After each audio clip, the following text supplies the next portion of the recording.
Yo les gars, rapidement avant de commencer la vidéo, je voulais juste vous dire que je l'ai enregistré juste avant les annonces de Nvidia il y a quelques jours. Mais de toute manière, ça change rien parce que les cartes graphiques qui ont été présentées sont trop chères pour rentrer dans les PC gamers pas chers de cette vidéo. Et du coup, courant septembre ou début octobre, je vous ferai d'autres vidéos PC gamer à plus gros budget en utilisant justement ces nouvelles cartes incroyables qu'Nvidia nous a pondues. Bon et sur ce, bonne vidéo les gars.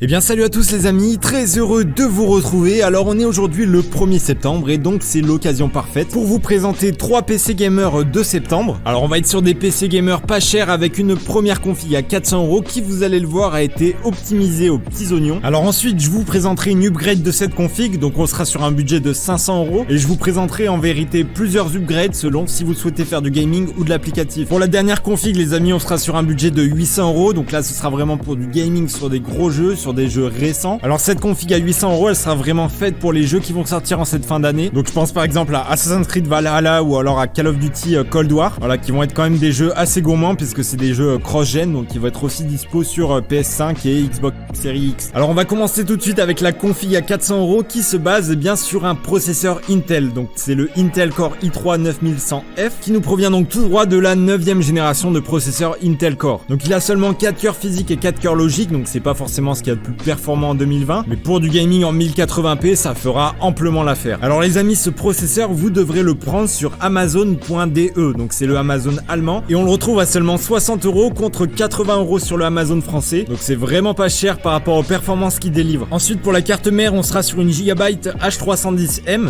donc c'est une carte mère avec le chipset H310 de Intel, c'est l'une des moins chères avec ce chipset. Voilà, donc vous avez seulement 2 emplacements RAM, mais ça suffit amplement à notre config. Et à noter également que c'est une carte mère au format micro ATX, donc elle est plus petite que les cartes mères ATX classiques, mais en soi ça change pas grand chose, il n'y a pas vraiment de problème. Alors ensuite, point le plus important de la config, la carte graphique, et là-dessus je vous ai choisi une RX 5500 XT, donc c'est l'une des dernières cartes graphiques qui a sorti AMD, elle est récente et elle est performante puisqu'elle permet de faire tourner absolument tous les jeux en 1080p, et y compris les jeux les plus gourmands, donc je pense à Red Dead Redemption 2 qui tourne sans problème à 60 fps, et vous pourrez même sans problème jouer en 1440p voire en 4K sur les jeux les moins gourmands, donc je pense par exemple à Fortnite ou encore Valorant. Donc voilà, c'est vraiment une excellente carte graphique qu'il est possible de trouver à l'heure actuelle entre 180 et 190€ en fouillant un peu. Après sur le modèle custom, moi je vous conseille de partir sur le modèle de chez Saphir parce que c'est à l'heure actuelle l'un des moins chers, sans pour autant être l'un des moins performants, donc il a un bon système de refroidissement, il a des bonnes fréquences. Voilà, donc ce modèle custom à l'heure actuelle, c'est l'un des rares à être sous la barre des 200€, donc 190€ à peu près à l'heure actuelle. Alors ensuite pour la RAM, eh bien ça va être du très classique, on va être sur 8Go en DDR4. Alors ici je vous ai sélectionné une barrette de chez G-Skill, alors c'est une marque assez connue qui propose d'excellentes barrettes, et l'avantage de celle-ci c'est qu'elle est bien moins chère que des barrettes équivalentes chez Corsair ou Crucial, donc elle est vraiment intéressante niveau rapport qualité-prix puisqu'elle coûte à peine 28€ et elle a d'excellentes fréquences. Alors ensuite la partie stockage les amis, elle va vraiment dépendre de vos besoins, donc elle va dépendre de si vous avez besoin de beaucoup d'espace de stockage ou non. Maintenant moi ce que je vous conseille c'est au minimum de prendre un disque dur HDD de 500Go, voilà, c'est vraiment le strict minimum selon moi à avoir. Maintenant si vous voulez des meilleurs temps de chargement, vous pouvez prendre un SSD en plus, mais après voilà, c'est du budget supplémentaire. Donc voilà, cette partie stockage vous devrez vraiment la définir selon vos besoins. Alors ensuite pour le boîtier, on va être sur un modèle de chez Fractal qui coûte pas très cher en ce moment, donc c'est le Fractal Design FD-CA, et c'est un modèle que j'aime bien parce qu'il est très bien refroidi, donc il y a la possibilité de mettre du ventilateur en façade, sur le dessus et à l'arrière, et en plus de ça c'est un boîtier qui je trouve est assez beau, donc il a notamment une vitre latérale qui permet d'observer la config pendant son fonctionnement, et il est vraiment bien fini, il est vraiment solide, donc c'est vraiment un excellent boîtier. Alors attention par contre, c'est pas le meilleur boîtier pour du câble management, donc vous devrez faire preuve d'un peu d'imagination pour ranger vos câbles. Maintenant voilà, pour 45€, vous aurez difficilement un meilleur boîtier. Et pour finir, il nous manque l'alimentation pour alimenter tous les composants, et là-dessus j'ai choisi un modèle assez classique, la Aerocool Luxe RGB. Donc c'est une alimentation de 550 watts, certifiée 80 plus bronze, donc elle a un rendement qui est franchement pas dégueu. En plus de ça, elle est semi-modulaire, donc c'est vraiment pratique pour du câble management. Donc c'est vraiment une alimentation qui a un rapport qualité-prix excellent, et elle sera parfaite pour notre config gamer à 400€.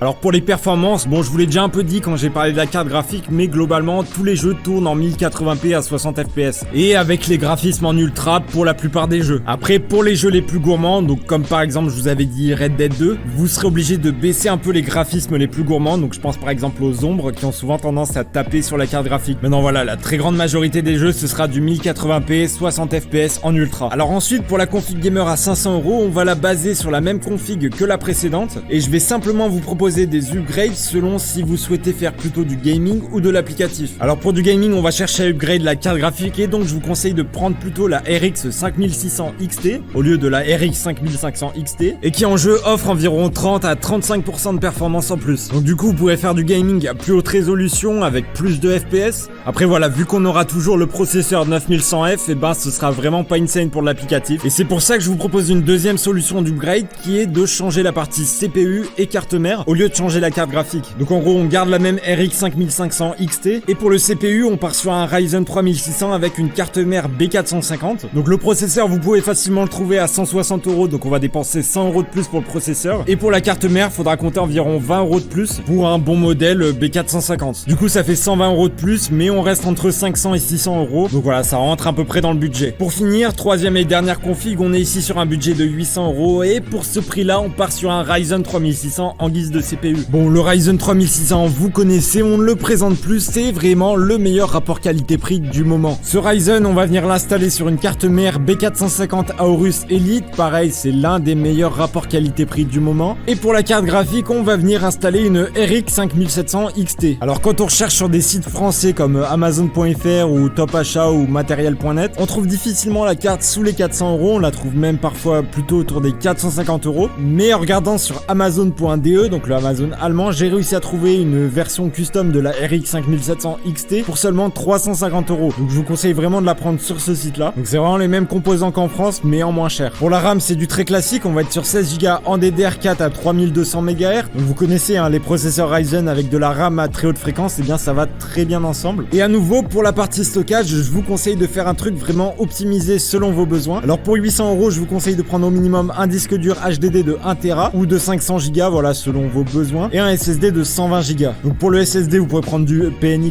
du Kingston. Voilà, donc la marque, ça n'a pas vraiment d'importance à partir du moment où vous restez sur des trucs un minimum connus. Et pour les disques durs HDD, je vous conseille de prendre soit du Seagate ou du Western Digital, qui sont les deux marques proposant généralement les meilleurs rapports qualité-prix. Ensuite, pour l'alimentation, on va partir du côté de chez LDLC avec une alimentation de 650 watts qui est certifiée 80 plus bronze. Donc c'est une alimentation très classique, mais qui va faire amplement l'affaire pour notre PC gamer à 800 €. Et pour finir, pour le boîtier, on va partir sur un modèle de chez Corsair, le Carbide Spec 05. Donc un boîtier assez classique, mais quand même qui est très stylé. Donc il a une vitre qui recouvre entièrement une des façades latérales et il est quand même plutôt bien refroidi. Et voilà, ça reste un boîtier classique, mais pour un budget de 800 €, on peut pas partir non plus dans des modèles trop haut de gamme et on doit se contenter de boîtiers à moins de 100 €. Bon alors les amis, au niveau des performances, cette config elle va vous permettre de faire tourner à peu près tous les jeux en 1440p au minimum, donc à 60 FPS évidemment. La plupart des jeux, vous pourrez également y jouer en 4K sans problème. Maintenant, si vous voulez connaître les performances de la config sur un jeu en particulier, je vous invite à vous rendre sur YouTube et à taper le nom du jeu suivi de RX 5700 XT plus Ryzen 3600. Ou alors si vous trouvez pas, vous pouvez juste mettre RX 5700 XT et avec ça, vous pourrez obtenir une idée assez précise des performances de ce PC gamer en jeu. Bon, sur ce les amis, je pense avoir tout dit. Comme d'habitude, si vous avez la moindre question, ça se passe juste en dessous dans les commentaires. Je réponds à peu près tout le monde. Ou alors vous pouvez aussi m'envoyer un DM Twitter. En général, je réponds assez rapidement. N'hésitez également pas à vous abonner. Voilà, vous connaissez la règle. Petit abonnement, petit pouce bleu. Et sur ce les gars, moi je vous dis à la prochaine.